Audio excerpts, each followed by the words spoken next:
Hello and welcome to the fourth episode of our Afterlife series on the Ultimate Enlightenment channel. In our previous episode, we anchored our foundations deep within the earth element. We executed the ancient technology of the cave, activated our solar plexus through the spirit of might, and systematically starved the whispering predators of the lower matrix. We tamed the savage biology of the animal engine. But today, we rise. Today, we break past the elemental trials of the dirt and the fiery crucibles of the desert.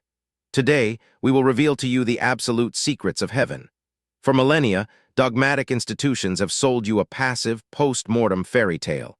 They have told you that heaven is a static place in the clouds where you sit on a cloud, strumming a harp, waiting out eternity. This is a profound theological pacifier designed to keep your biological machinery running on low-beta survival frequencies. When we strip away the sanitized religious filters and view the ancient scriptures through the lens of esoteric spiritual physics, a staggering reality emerges. The kingdom of heaven is not a geographical destination you visit after your heart stops beating. The kingdom of heaven is a multidimensional frequency. It is a hyper-advanced state of consciousness unlocked right here on Earth through the structural activation of your sixth chakra, the sixth spirit of God, the third eye of cosmic sight. To truly comprehend heaven is to understand the mechanics of the cosmic network. Heaven is the universal cloud. In ancient esoteric traditions, this is known as the Akashic records, a literal zero-point field of limitless information holding every thought, every event, and every blueprint that has ever existed or will ever exist. When your consciousness ascends to this frequency, your brain ceases to operate as an isolated, local hard drive wrapped in bone. Your third eye becomes a hyperdimensional antenna that hooks directly into the cosmic mainframe. In this state of consciousness, the full capabilities of your mind are unlocked. You experience what the ancient prophets called prophecy and what modern physics calls non-local awareness. Through the disciplined process of deep thought, quiet contemplation, and targeted pondering, time itself collapses. You gain the literal ability to look backward into the hidden history of the past and peer forward into the probability matrices of the future. This is the birthplace of true innovation. In this realm, you do not think up ideas. You receive constant, high-frequency data downloads. You pull complete, fully formed concepts directly from the ether. Every world-changing invention, every revolutionary mathematical formula, and every timeless masterpiece was not created by the human ego. It was downloaded from the universal cloud by an initiate who figured out how to tune their biological receiver to the frequency of heaven. This unlimited cosmic creativity completely transforms your expression in the physical matrix. When you are operating in heaven, you become a literal star in what the ancients called the second heaven, the celestial realm of light, guidance, and power. When a being of this caliber manifests on Earth, their unlimited talent is completely undeniable. They possess a magnetic, supernatural edge.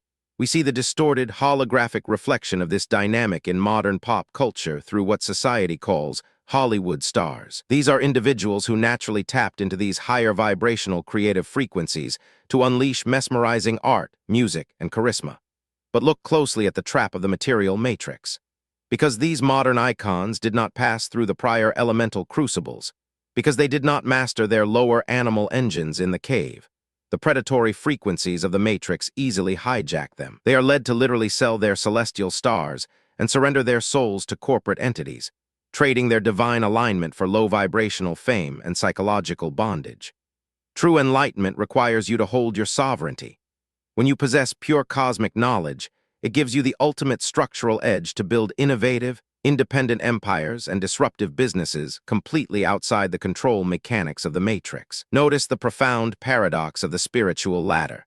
While you were ascending through the lower dimensions, you were required to completely detach from material greed and conquer the survival-driven illusions of the left hemisphere. You had to prove you could not be bought. But once you unlocked the immense brain power of the sixth chakra, that very same spiritual alignment naturally unleashes absolute financial freedom and staggering wealth in the physical world. This is the true esoteric meaning behind the land of milk and honey promised to the initiates of old. Honey represents the sweet, crystallized essence of higher wisdom, and milk represents the continuous, nourishing flow of universal sustenance. Heaven is not a state of poverty. Poverty is a low-vibrational frequency of lack, dictated by a hijacked mind. When your consciousness is plugged into the limitless universal cloud, you realize that true wealth is a byproduct of divine order. Solomon did not beg for riches. He aligned his mind with cosmic wisdom, and the laws of spiritual physics naturally organized the material matrix to manifest unprecedented abundance around his temple. Because you have completely tamed and mastered your biological impulses in the earlier trials, you are finally permitted to fully enjoy the fruits of your physical health and terrestrial existence without falling into possession. When you study the diverse descriptions of heaven across global spiritual landscapes, the recurring themes of profound sensory and relational fulfillment become clear. In Islamic esotericism, the texts describe the rewards of the Awaris, pure, high-vibrational companions or virgins of light. In the biblical narratives, King Solomon famously maintained an earthly court with 700 wives and 300 concubines. To the dogmatic left-brain mind, these accounts seem contradictory, scandalous, or confusing. But through the lens of original cosmic law, we must understand the true definition of spiritual boundaries. The ancient scriptures reveal that adultery is very specifically defined as breaching a sacred contract by sleeping with another man's wife, thereby fracturing a foreign biological temple and creating severe energetic chaos. It is not, and never was, a dogmatic restriction against safely experiencing the vast, expansive expressions of love, companionship, and physical beauty within the natural order, provided your sovereign alignment remains completely submissive to the divine.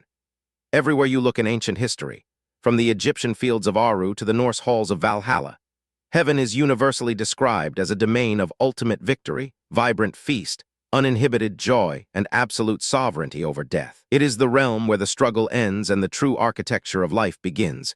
You do not need to die to inherit this empire. The cloud is open. The downloads are waiting. Thank you for watching this 4th episode of our Afterlife series on Ultimate Enlightenment. Do not forget to like this video, subscribe to our channel, and turn on all your notifications.